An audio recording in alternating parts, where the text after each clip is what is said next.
Students, welcome back to my channel students versus study. आज हम इस वीडियो में पढ़ने वाले हैं क्लास 10th एनसीईआरटी हिंदी स्पर्श बुक गद्य खंड का पहला पाठ, जिसका नाम है बड़े भाई साहब। इस पाठ के हमारे लेखक हैं प्रेमचंद, जिनका असली नाम है धनपत राय। तो चलिए शुरू करते हैं।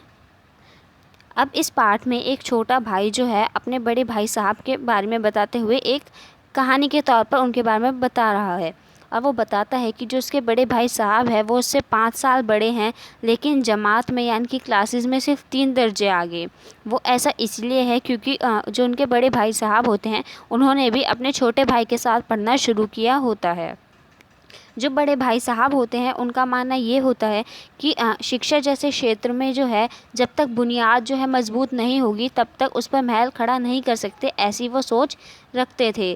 तो इसीलिए वो एक ही जमात में यानी कि एक ही क्लास में वो 1-2 साल पढ़े रहते थे, वो फेल हो जाते थे। वो एक ही क्लास में 1-2 साल लगा दिया करते थे और कभी कभी वो 3 भी लगा दिया करते थे, ऐसा उनके छोटे भाई बता रहे हैं। क्योंकि उनका मानना ये था कि जब तक बुनियाद जो है वो पुख्ता ना हो तब तक जो मकान है वो कैसे बन सकता है।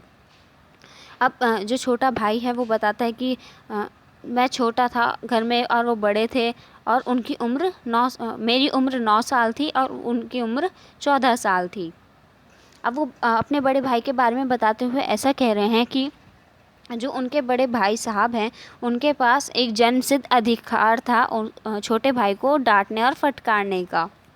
अब वो बता रहे हैं कि जो उनके बड़े भाई साहब है वो बहुत ज़्यादा अध्ययनशील है। वो हमेशा सिर्फ पढ़ते रहते हैं, हमेशा किताबें खोले बैठे रहते हैं और जब वो थक जाते हैं तब भी वो किताबें बंद नहीं करते, बल्कि किताबों पर जो है अलग अलग तरह के चित्र बनाने लग जाते हैं। कभी चिड़ियों की तस्वीरें, कभी कुत्ते, कभी बिल्ली, कभी कभी एक शेर को जो है बार बार सुंदर अक्षरों में नकल करते हैं, कभी किसी एक ही नाम या शब्द या वाक्य को 10-20 बार लिखते हैं, कभी ऐसी शब्द रचना करते हैं जिसका कोई ना मतलब होता है ना ही कोई सामंजस्य। जब एक बार छोटे भाई ने अपने बड़ी भाई साहब की कॉपी खोली तो उसके पीछे जो है कुछ शब्द लिखे थे, जैसे स्पेशल, अमीना, भाइयों भाइयों, दरअसल, भाई भाई, राधेश्याम, श्रीयुत राधेश्याम। और वो 1 घंटे तक उन्हीं शब्द को पढ़ते रहे और जब वो ख़त्म हुए तभी एक आदमी का चेहरा बना हुआ था। अब वो बता रहे हैं कि उन्होंने बहुत कोशिश की कि वो उन शब्दों का अर्थ निकाले, लेकिन वो असफल रहे। और वो बताते कि वो खुद तो असफल रहे, लेकिन उनका जो अपने बड़े भाई साहब से पूछने का भी साहस ना हुआ। उनका मानना था कि जो बड़े भाई साहब के ये ऐसे शब्द हैं जिनका कोई अर्थ सामंजस्य मैं नहीं निकाल पा रहा हूँ, उनका अर्थ निकालना मेरे लिए बहुत बड़ी बात है, छोटा मुँह बड़ी बात है। अब वो बताते हैं कि जो छोटे भाई हैं वो 5वीं जमात में है और बड़े भाई साहब 9वीं जमात में हैं। अब जो छोटे भाई साहब हैं, जो छोटा भाई है उसका पढ़ने में बिल्कुल भी मन नहीं लगता था। वो 1 घंटा भी किताब खोलकर बैठना उनको पहाड़ जैसा लगता था। उनको सिर्फ मैदान के मतलब हॉस्टल से निकलकर मैदान में जाना और वहाँ पर कंकरियाँ उछालना, कागज़ की तितलियाँ उड़ाना और ये सब पसंद होता है। और अगर उनका कोई साथी, उनका कोई दोस्त उनको मिल जाता है तो उसके बारे में बताते हैं कि तब तो पूछना ही क्या, तब तो मेरा ध्यान बिल्कुल पढ़ाई से हट ही जाता है।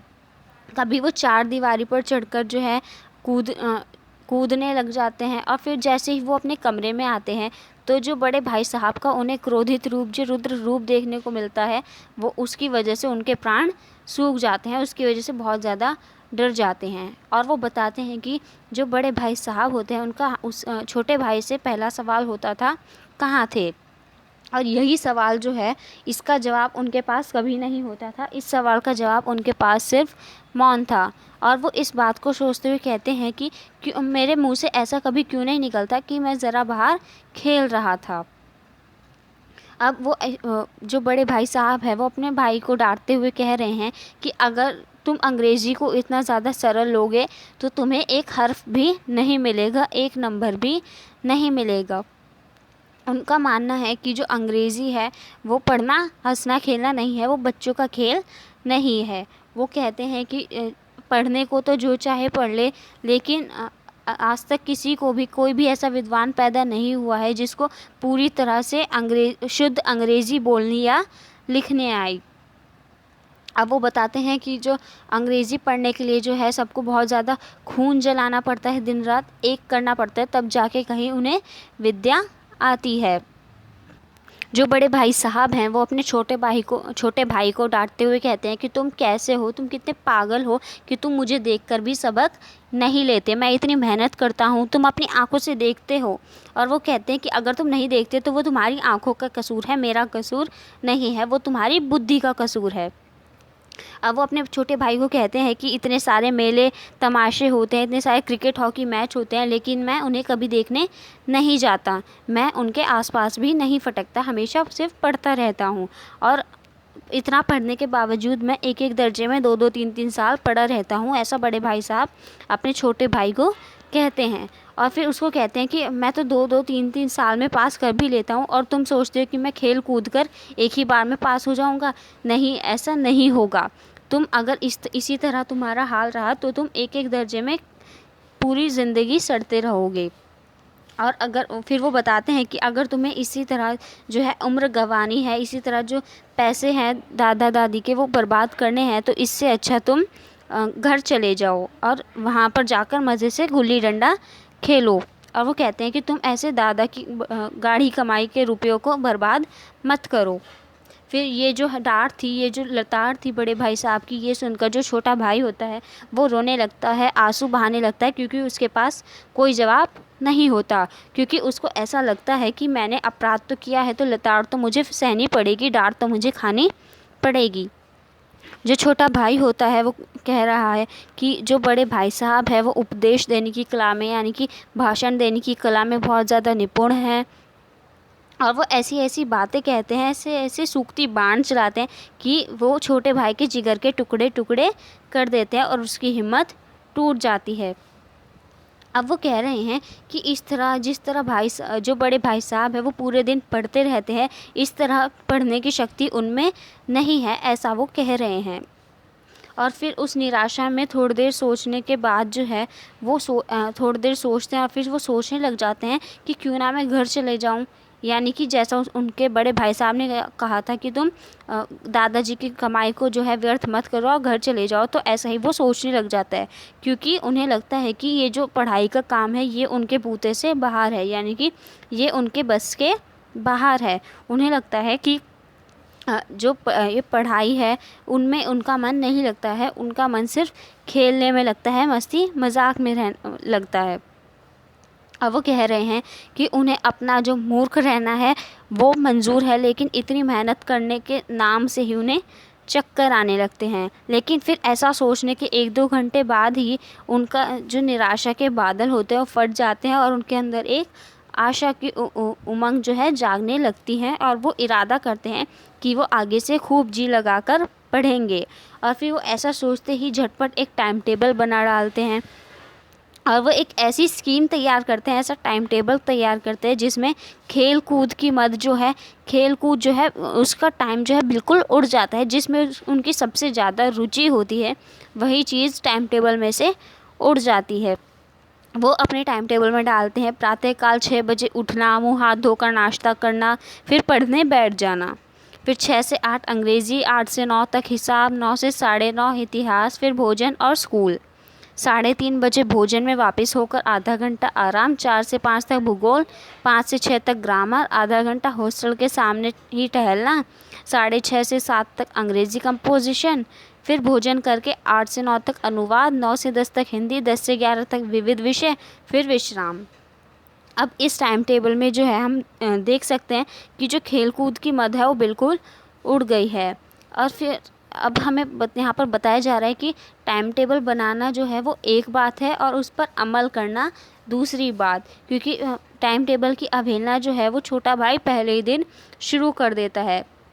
जो मैदान की सुखद हरियाली होती है, हवा के हल्के हल्के झोंके होते हैं, फुटबॉल की उछल कूद होती है, कबड्डी के दाव घात होते हैं, वॉलीबॉल की तेज़ी और फुर्ती होती है, वो छोटे भाई को जो है अपनी तरफ आकर्षित करती हैं और वो उनकी तरफ खींचे चले जाते हैं। और फिर वो जैसे ही वहाँ पर पहुँचते हैं वो अपनी पढ़ाई को भूल जाते हैं, वो वहाँ पर जाकर सब कुछ भूल जाते हैं। अब वो अपने उस पढ़ाई को, अपनी उन किताबों के बारे में बताते हुए कह रहे हैं कि वो जो जानलेवा टाइम टेबल है, वो जो आँख फोड़ पुस्तकें हैं, वो उनको हॉस्टल से बाहर निकलने के बाद कुछ भी याद नहीं रहता और फिर भाई साहब को फिर से एक मौका मिल जाता है मुझे नसीहत और फजीहत देने का। अब जो छोटा भाई है वो बता रहा है कि वो अपने बड़े भाई साहब की साय से जो है भागता है, उनकी आंखों से दूर रहने की चेष्टा करता है, उनकी आंखों से दूर रहने की जो है कोशिश करता है। कमरे में भी वो दबे पाँव आते हैं कि उन्हें पता ना लगे, लेकिन फिर भी जो बड़े भाई साहब है उनकी नज़र उस पर पड़ जाती है और उनकी जो हिम्मत है वो एकदम से टूट जाती है, उनके प्राण जो है निकल जाते हैं। इस तरह वो बता रहे हैं और वो बताते हैं कि इस तरह बड़े भाई साहब के गुस्सा करने से जो है मुझे ऐसा लगता था कि हरदम मेरे सिर पर एक नंगी तलवार सी लटक रही है। वो जो छोटा भाई है वो बताता है कि वो इतनी फटकार और घुड़कियाँ खाकर भी इतनी लताड़ खाकर भी जो है खेलकूद का तिरस्कार नहीं कर सकते थे। फिर अब वो बता रहे हैं कि जब सालाना इम्तिहान हुए, फाइनल एग्ज़ाम्स हुए, तो जो बड़े भाई साहब होते हैं वो फ़ेल हो गए और जो छोटा भाई होता है वो पास तो हो ही गया बल्कि वो दर्जे में प्रथम आया। अब जो बड़े भाई साहब और छोटा भाई था उन दोनों में केवल 2 साल का अंतर रह गया। अब जो छोटा भाई होता है उसके मन में आता है कि वो बड़े भाई साहब को आड़े हाथों ले और कहे कि कहाँ गई वो आपकी घोर तपस्या, कहाँ गई वो जो आप पूरे पूरे दिन पढ़ते रहते थे।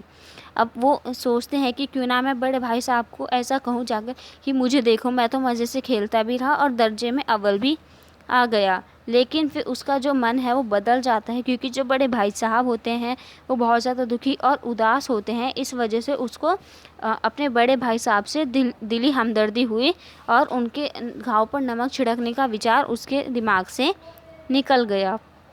लेकिन अब जो छोटा भाई था उसको अपने आप पर थोड़ा थोड़ा अभिमान होने लगा और उसका जो आत्मसम्मान था वो भी बढ़ गया। अब जो भाई साहब थे उनका कुछ रौब जो था वो कम हो गया छोटे भाई पर, और वो जो रौब था, इतना रौब जो पहले था वो इतना नहीं रहा। अब जो छोटा भाई है वो आज़ादी से जो है खेलने लगता है। अब क्योंकि उसका दिल भी बहुत ज़्यादा मजबूत था, उसको एक मौका मिल गया था अपने बड़े भाई साहब को नीचा दिखाने का। और वो अब जो छोटा भाई है वो बता रहा है कि अगर इस बार जो बड़े भाई साहब है उन्होंने मुझे डांटा या लताड़े खिलाई तो मैं उन्हें साफ कह दूंगा कि आपने अपना खून जलाकर कौन सा तीर मार लिया।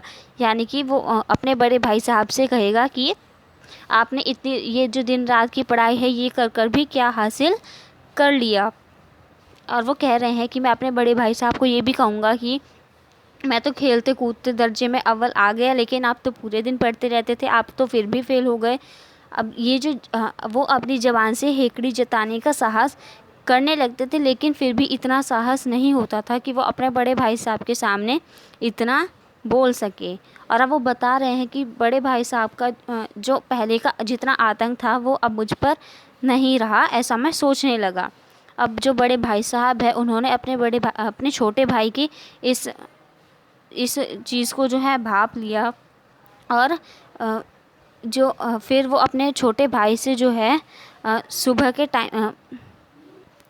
के टाइम पर जब छोटा भाई गुल्ली डंडा खेल रहा होता है उसी टाइम पर जो बड़े भाई साहब होते हैं वो उसकी तलवार खींच लेते हैं, यानी कि उसको डांटने लग जाते हैं और वो उस पर बरस पड़ते हैं, टूट पड़ते हैं। और वो छोटे भाई से कहने लगते हैं कि इस साल तो पास हो गए, दर्जे में अव्वल आ गए। यानी कि वो अपने छोटे भाई से कह रहे हैं कि तुम इस साल पास हो गए, दर्जे में अव्वल आ गए, तो तुम्हें दिमाग हो गया। मतलब वो अपने छोटे भाई को डांट रहे हैं कि अगर तुम एक बार पास हो गए, अव्वल आ गए, तो तुम्हें ज़्यादा दिमाग आ गए, तुम इस तरह मत सोचो। वो अपने छोटे भाई को कहते हैं कि जो घमंड है वो तो बड़े बड़े का नहीं रहा, तुम्हारी क्या हैसियत, तुम्हारी क्या औकात है। वो रावण के बारे में बताते हुए कहते हैं कि इतिहास में रावण का हाल तो पढ़ा ही होगा, उसके चरित्र से तुमने कौन सा उपदेश लिया या यूं ही पढ़ गए। वो पढ़ाई को अपनी बातों से जोड़कर जो है छोटे भाई को डांटने लगते हैं और वो कहते हैं कि सिर्फ इम्तिहान पास कर लेना, एग्ज़ाम्स पास कर लेना कोई चीज़ नहीं है, असल चीज़ है बुद्धि का विकास। अब वो कह रहे हैं कि जब भी हम कुछ पढ़ते हैं तो हमेशा उसको सिर्फ रटना जो है काफ़ी नहीं होता, उसका हमें मतलब समझना चाहिए। वो बताते हैं कि जो रावण था वो भी भूमंडल का स्वामी था, बहुत सारे राजा उसको चक्रवर्ती कहते थे, लेकिन फिर बाद में उसका हश्र क्या हुआ वो सबको पता है। फिर वो बताते हैं कि जो अंग्रेज़ों का राज्य है वो भी कितना ज़्यादा बड़ा हुआ था, लेकिन फिर भी उन्हें चक्रवर्ती नहीं कह सकते, चक्रवर्ती सिर्फ रावण को कहा गया। फिर वो कहते हैं कि जो संसार में बहुत सारे अंग्रेज़ी जो राष्ट्र हैं उनको स्वीकार नहीं किया गया, बल्कि हमने अपनी स्वाधीनता को पा लिया। बड़े भाई साहब जो है रावण के बारे में बताते हुए कह रहे हैं कि जो रावण था उसकी गुलामी तो बड़े बड़े देवता भी करते थे, आग और पानी के देवता भी उसके दास थे, लेकिन उसका अंत जो था वो राम ने कर दिया। जो घमंड था वो उसके विनाश का कारण बन गया, उसको चुल्लू भर पानी देने वाला भी कोई नहीं बचा। अपने छोटे भाई से वो कह रहे हैं कि आदमी चाहे कुकर्म तो चाहे वो जितने भी कर ले, लेकिन उसको अभिमान नहीं करना चाहिए, इतराना नहीं चाहिए, क्योंकि अगर कोई इंसान अभिमान करता है तो वो दुनिया से ऐसे ही चला जाता है जैसे रावण का हश्र हुआ था। अब फिर वो अपने छोटे भाई से कहते हैं कि तुमने शैतान का हाल भी पढ़ा ही होगा, जिसने जो है बहुत ज़्यादा अभिमान किया था कि ईश्वर का उससे बड़ा भक्त कोई है ही नहीं, और फिर अंत में जो है उसे स्वर्ग से धकेलकर नरक में डाल दिया गया, उसे नरक में भेज दिया गया। ऐसे ही एक शाही रूम था, उसने भी एक बार अहंकार किया था, जो कि भीख मांग मांग कर मर गया था। और फिर वो छोटे भाई को डांटते हुए फिर से कह रहे हैं कि तुमने तो सिर्फ एक दर्जा पास किया है और अभी से जो है तुम इतना इतराने लगे हो, तुम इतना अभिमान करने लगे हो, और फिर अगर तुम इस तरह ही अभिमान करने लगे, इस तरह ही इतराते रहे तो फिर तो तुम आगे पढ़ चुके, फिर तुम आगे नहीं पढ़ पाओगे अगर तुम्हारे अंदर इस तरह का अभिमान रहा तो। वो अपने छोटे भाई से कहते हैं कि तुम एक बार यह समझ लो कि तुम अपनी मेहनत से पास नहीं हुए हो, बल्कि अंधे के हाथ बटेर लग गई है, और बटेर जो है वो सिर्फ एक बार हाथ लगती है, बार बार नहीं। फिर वो गुल्ली डंडा को अपनी बातों से जोड़ते हुए कहते हैं कि कभी कभी जो है गुल्ली डंडा में भी हमें चोट लग जाती है, हमारी आंखों पर निशान पड़ जाते हैं, लेकिन इससे कोई जो है सफल खिलाड़ी, इसमें कोई सफल खिलाड़ी नहीं होता। चोट जो है किसी को भी लग सकती है, चाहे वो कितना भी सफल खिलाड़ी क्यों ना हो। अब वो बता रहे हैं कि जो सफल खिलाड़ी है वो वही होता है जिसका निशाना खाली न जाए। वो अपने भाई से कहते हैं कि तुम मेरे फेल होने पर मत जाओ, जब मेरे दर्जे में आओगे तो तुम्हें दांतों पसीना आ जाएगा। फिर वो कहते हैं कि जब तुम्हें अलजबरा और ज्योमेट्री के लोहे के चने चबाने पड़ेंगे, जब इंग्लिस्तान का इतिहास पढ़ना पड़ेगा, बादशाहों के नाम याद रखना पड़ेंगे, तब वो इतना आसान नहीं है जितना तुम्हारे इस दर्जे की पढ़ाई आसान थी। जब तुम्हें पता चलेगा कि 8 हेनरी कि कौन सा हेनरी ने कौन सा कांड किया और किस समय में वो हुआ, ये सब याद करना आसान नहीं है। वो ऐसा अपने भाई को कहते हैं। और वो उससे कहते कि अगर हेनरी 7वें की जगह हेनरी 8वां लिखा तो सारे नंबर जो है गायब हो जाएंगे, सफ़ा चट, यानी कि एक भी नंबर नहीं मिलेगा।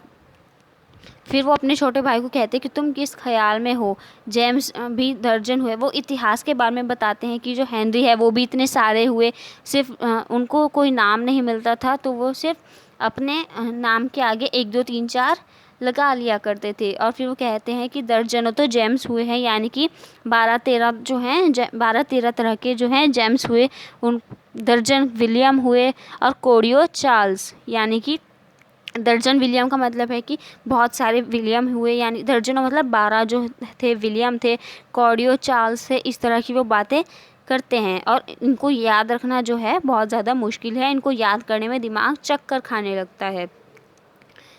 अब जो है वो कह रहे हैं कि जो ज्योमेट्री है उसका तो बस खुदा ही बना है, यानी कि उसका तो बस ईश्वर ही जाने। अगर अ ब ज की जगह अ ज ब भी लिख दिया तो सारे नंबर कट जाते हैं।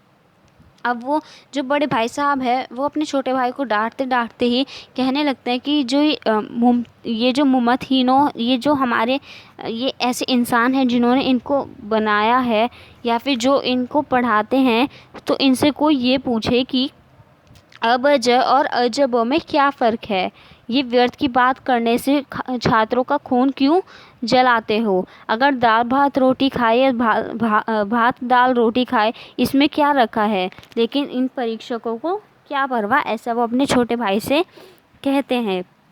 वो कहते हैं कि ये जो टीचर्स होते हैं, ये जो अध्यापिकाएं होती हैं, ये तो वही देती हैं जो किताबों में लिखा होता है। वो तो चाहते हैं कि जो बच्चे हैं वो अक्षर अक्षर रट डाले, और इसी रटने को जो है शिक्षा का नाम दे डाला है। अब जो बड़े भाई साहब है वो अपने छोटे भाई से कहते हैं कि ये सब जो बेसिर पैर की, ये जो बिना सिर पैर की बातें हैं, इनको पढ़ने से कुछ फ़ायदा नहीं है। फिर जो बड़े भाई साहब है वो अपने छोटे भाई से गणित के बारे में कहने लगते हैं कि इस गणित में जो है रेखा जो है वो लंब पर गिरा दो तो आधार जो होता है वो लंब से दुगना होने लगता है। वो गणित के बारे में बता रहे हैं। तो वो कहते हैं कि चाहे वो दुगना हो, चाहे वो चौगुना हो, चाहे वो आधा रहे मेरी बला से, यानी मेरी तरफ से चाहे वो कितना भी हो, लेकिन परीक्षा में पास होने के लिए हमें वो सब खुराफत, वो सब चीज़ें जो हैं याद करनी पड़ती हैं। जो बड़े भाई साहब होते हैं वो अपने छोटे भाई को कहते हैं कि ये जो टीचर्स होते हैं, जो अध्यापिकाएं होती हैं, ये समय की पाबंदी पर एक निबंध लिखने को तो कह देती हैं जो 4 पन्नों से कम ना हो।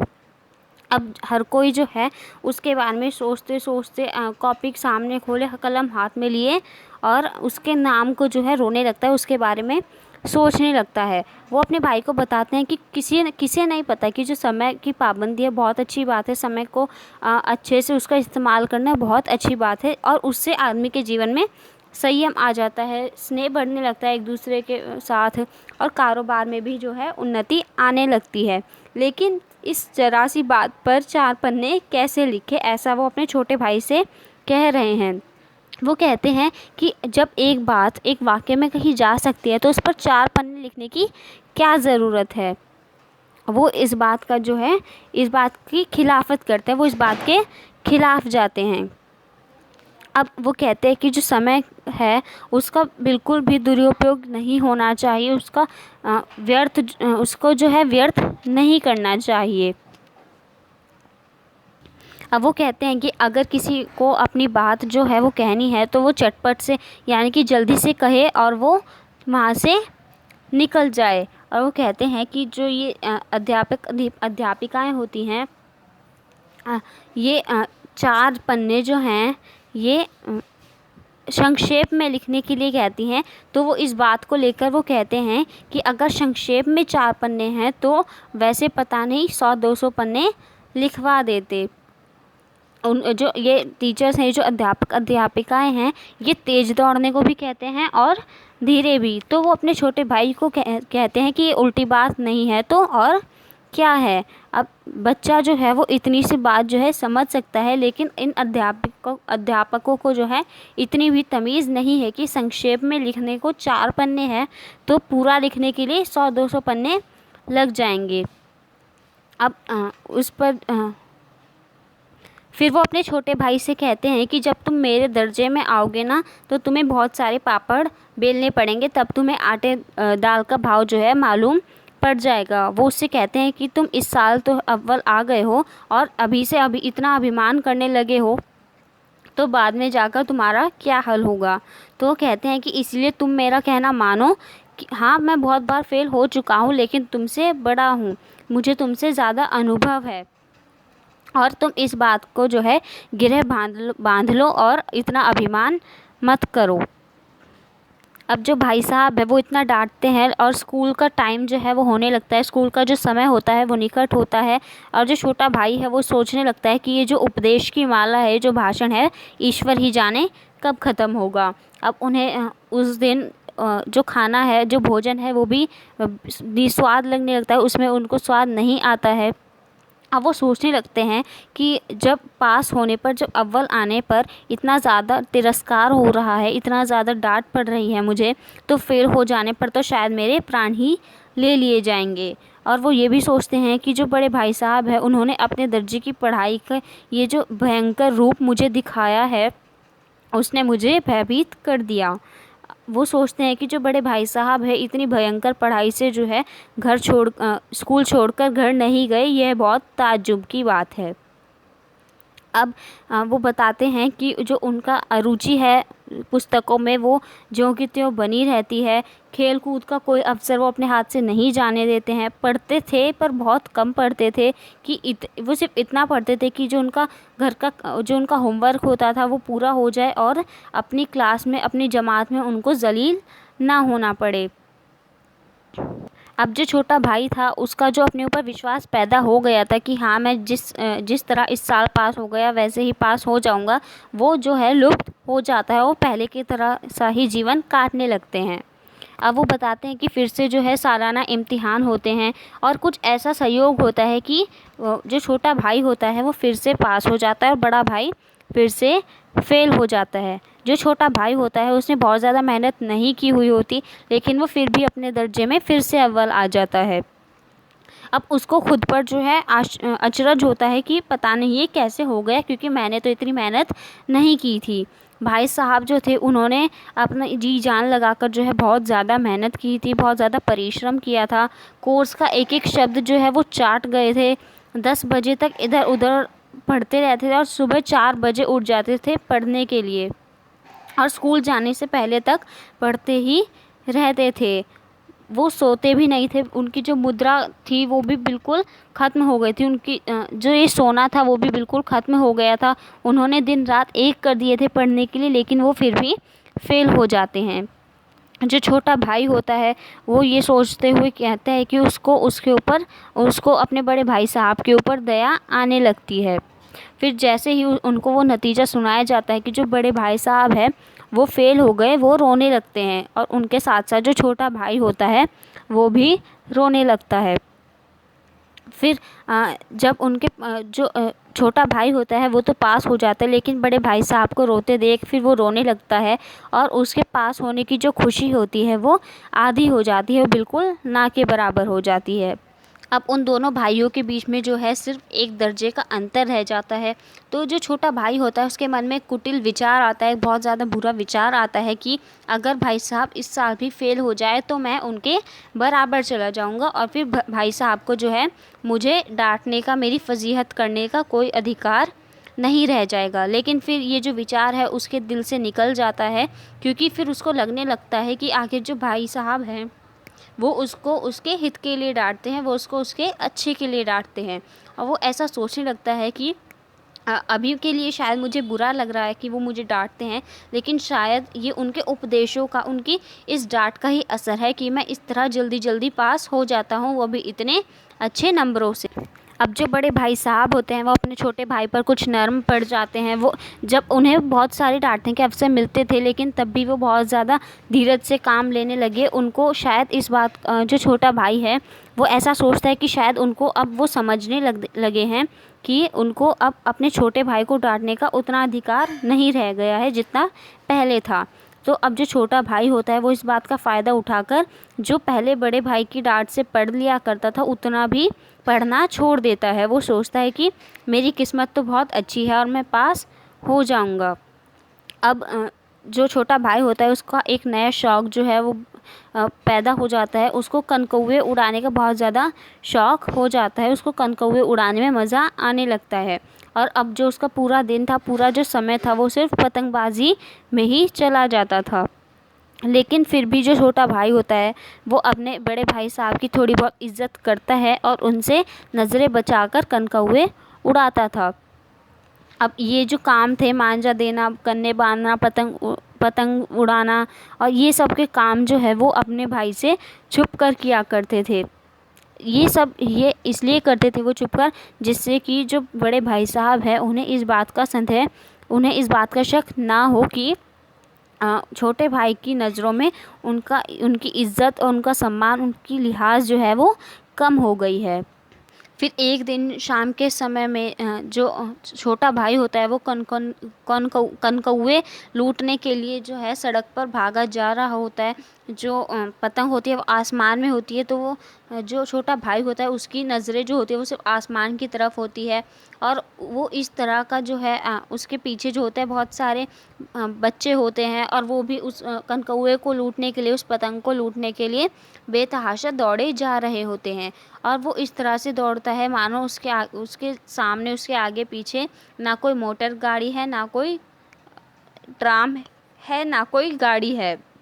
वो बहुत ज़्यादा, जो छोटा भाई होता है बहुत ज़्यादा नेत्रहीन होकर जो है उस पतंग के लिए, उस कनकौए को लूटने के लिए जो है भागा जा रहा होता है। फिर तभी जो है अचानक से जो छोटा भाई होता है उसकी भाई साहब से टक्कर हो जाती है, जो कि बाज़ार से लौट रहे होते हैं। और तभी वो अपने छोटे भाई को पकड़ लेते हैं और उससे कहने लगते हैं कि तुम इन लड़कों के साथ जो है कनकौए के लिए दौड़ते हुए तुम्हें शर्म नहीं आती। वो उससे कहते हैं कि तुम्हें अब अपनी जमात का भी लिहाज नहीं है, तुम अब नीची जमात में नहीं हो, बल्कि तुम 8वीं जमात में आ गए हो, मुझसे सिर्फ एक दर्जा नीचे हो। तो अब तुम्हें अपनी पोजीशन का ख्याल रखकर इन सब चीज़ों में नहीं पड़ना चाहिए। जो बड़ा भाई होता है वो अपने छोटे भाई को डांटते हुए कहता है कि जब लोग पहले 8वीं में आ जाया करते थे, 8वां दर्जा पास किया करते थे, तब उनका जो दर्जा है वो एक डिप्टी मैजिस्ट्रेट या सुपरिंटेंडेंट की तरह हो जाता था, क्योंकि बहुत सारे ऐसे नेता भी हैं, बहुत सारे ऐसे समाचार पत्रों के संपादक हैं जो कि सिर्फ 8वीं पास है, लेकिन वो फिर भी बहुत ज़्यादा विद्वान है। और वो अपने भाई को कहते हैं कि इतने सारे जो 8वीं पास हैं वो इतने बड़े बड़े नेता बन गए, और तुम 8वीं दर्जे में आकर इन लड़कों के साथ, इन लौंडों के साथ जो है कनकौए के लिए दौड़ रहे। वो अपने भाई को कहते हैं कि मुझे तुम्हारी इस कम अक्ली पर जो है बहुत ज़्यादा दुख होता है। वो कहते हैं कि तुम होशियार हो, समझदार हो, इसमें कोई शक नहीं है, लेकिन अगर तुम इस तरह की होशियारी को जो है इन कनकौए उड़ाने में लगा दोगे तो तुम्हारी होशियारी का कोई फ़ायदा नहीं है। वो उससे कहते हैं कि तुम्हें अब लगता होगा कि मैं अपने बड़े भाई साहब से जो है अब सिर्फ एक दर्जा पीछे रह गया हूँ, तो अब उन्हें मुझे डांटने का अधिकार जो है वो कम हो गया है। तो ऐसा सोचना तुम्हारी गलती है, क्योंकि मैं तुमसे अभी भी 5 साल बड़ा ही हूँ और 5 साल बड़ा ही रहूँगा, चाहे तुम मेरी जमात में आओ या फिर मुझसे आगे निकल जाओ। वो कहते हैं कि ये जो 5 साल का फासला है हम दोनों में, ये तुम तो क्या खुदा भी नहीं मिटा सकता। वो कहते हैं कि मैं तुमसे 5 साल बड़ा हूँ, मैं तुमसे 5 साल बड़ा था और तुमसे 5 साल बड़ा ही रहूँगा। वो कहते हैं कि मुझे जो है ज़िंदगी का, इस दुनिया का जो है तजुर्बा है, और तुम उसकी बराबरी नहीं कर सकते, चाहे फिर तुम MA कर लो या फिर DPhil कर लो या D.Litt ही क्यों ना हो जाओ। वो कहते हैं कि जो किताबें पढ़ने से समझ नहीं आती, समझ जो आती है वो दुनिया को देखने से आती है। वो अपनी अम्मा के बारे में बताते हुए कहते हैं कि जो हमारी अम्मा है उन्होंने कभी पढ़ाई नहीं की है, उन्होंने कोई दर्जा पास नहीं किया है, और जो दादाजी हैं वो भी सिर्फ 5वीं 6वीं की जमात तक पढ़े हैं, उससे आगे नहीं गए। लेकिन फिर चाहे हम दोनों दुनिया की सारी विद्या पढ़ लें, लेकिन हमें अम्मा और दादा जितनी समझ नहीं हो सकती। वो ऐसा इसलिए कह रहे हैं क्योंकि उनका मानना है कि जो समझ है वो किताबों से नहीं आती है, वो दुनिया को देखने से आती है, दुनिया को समझने से आती है। वो अपने भाई को समझाते हुए कहते हैं कि चाहे हम किसी भी जमात में चले जाए, चाहे हम कोई भी डिग्री जो है हासिल कर ले, लेकिन जो अम्मा और दादा हैं उनको हमें डांटने का और हमें सुधारने का अधिकार हमेशा रहेगा। अब उन्हें चाहे ये ना पता हो कि अमेरिका में किस तरह का राज व्यवस्था है, हेनरी ने कितने ब्याह किए और आकाश में कितने नक्षत्र है, शायद उन्हें नहीं मालूम है, लेकिन ऐसी हज़ारों बातें हैं जिनका ज्ञान उन्हें हमसे ज़्यादा है। फिर वो अपने भाई को समझाते हुए कहते हैं कि भगवान ना करे कि अगर मैं आज बीमार हो जाऊं तो तुम तो घबरा जाओगे, लेकिन फिर तुम दादाजी को है तार भेजोगे, उनको पत्र भेजोगे, लेकिन अगर दादाजी जो है मेरे साथ होंगे तो वो इस तरह नहीं करेंगे, वो किसी को तार नहीं भेजेंगे, ना ही वो घबराएंगे, बल्कि वो खुद जो है एक डॉक्टर बनकर, एक चिकित्सक बनकर जो है मेरा इलाज करेंगे, और अगर वो खुद इलाज करने में सफल नहीं होते हैं तो वो एक डॉक्टर को भी बुलाएंगे, एक चिकित्सक को भी बुलाएंगे। फिर वो कहते हैं कि बीमारी तो खैर बहुत बड़ी चीज़ है, वो अपने भाई को समझाते हुए कहते हैं कि हमें तो ये भी नहीं पता कि जो महीने भर का खर्चा है वो कैसे चलता है, क्योंकि जो दादाजी जितना भी बेचते हैं वो हम महीना ख़त्म होने से जो है पहले ही ख़त्म कर देते हैं, और उसके बाद जो है हमारा नाश्ता बंद हो जाता है, धोबी और नाई से हम मुँह चुराने लगते हैं। लेकिन आज जितना हम खर्च कर रहे हैं उसके आधे में जो दादाजी हैं उन्होंने अपनी पूरी ज़िंदगी गुजारी है। उन्होंने इसी खर्च में जो है अपने परिवार का पालन पोषण किया है, जिस खर्चे में 9 आदमियों का खाना पीना सब कुछ आता था। वो अपने हेडमास्टर का उदाहरण देते हुए अपने भाई से कहते हैं कि तुम हमारे हेडमास्टर को ही देखो, वो एमए है और ऐसे वैसे एमए नहीं है, वो ऑक्सफोर्ड के एमए हैं। वो उन्हें बताते हैं कि उनको 1000 रुपये जो है वो तनख्वाह के तौर पर मिलती है, लेकिन उनका जो घर का इंतज़ाम है, यानी कि उनके घर कौन चलाती है, उनकी बूढ़ी माँ। तो वो कहते हैं कि देखो इस तरह से वो एमए है, लेकिन कहने को यहाँ पर आकर वो बेकार हो गई। वो कहते हैं कि जो हेडमास्टर हैं वो पहले अपने घर का खर्चा जो है खुद चलाते थे, और जब वो खुद चलाते थे तो वो बहुत ज़्यादा कर्ज़दार रहते थे। हर किसी पर जो है हर किसी का कर्ज़ा उन पर रहता था, खर्च जो है पूरा नहीं पड़ता था। लेकिन जब से उनकी जो माताजी हैं, उनकी जो बूढ़ी माँ है, वो अपने हिसाब से जो है घर चलाने लगी है, अपने हिसाब से जो है खर्चा चलाने लगी है, तब से मानो उनके घर में लक्ष्मी आ गई। तो अपने भाई को समझाते हुए कहते हैं कि तो तुम इस बात का जो ये गुरूर है ये अपने दिल से निकाल दो कि तुम अगर मेरे साथ आ गए हो, मेरे दर्जे में आ गए हो, तो तुम अब स्वतंत्र हो गए हो, तुम आज़ाद हो गए हो मुझसे। फिर वो अपने भाई से कहते हैं कि जब तक मैं हूँ तब तक मैं तुम्हें बेराह नहीं होने दूँगा, मैं तुम्हें गलत राह पर नहीं चलने दूँगा। फिर अगर तुम मेरी डांट से नहीं मानोगे तो मैं थप्पड़ का भी प्रयोग कर सकता हूँ, थप्पड़ का भी इस्तेमाल कर सकता हूँ, जिससे तुम मेरी बातों को माने। फिर वो अपने भाई को कहते हैं कि मैं जानता हूँ कि तुम्हें मेरी जो बातें हैं ये बहुत ज़हर की तरह चुभ रही होंगी, ज़हर की तरह लग रही होंगी। जो छोटा भाई है वो अपने आप पे बहुत ज़्यादा शर्मिंदा महसूस करने लगता है, और वो अपने बड़े भाई से जो है सजल आँखों से, नम्रता वाली आँखों से जो है कहने लगता है कि नहीं, आपको इस थप्पड़ की ज़रूरत नहीं पड़ेगी। आपको जो है, आप जो भी मतलब कह रहे हैं, जो भी आप फरमा रहे हैं वो बिल्कुल सच है, और आपको मुझे ये कहने का अधिकार है, था और हमेशा रहेगा।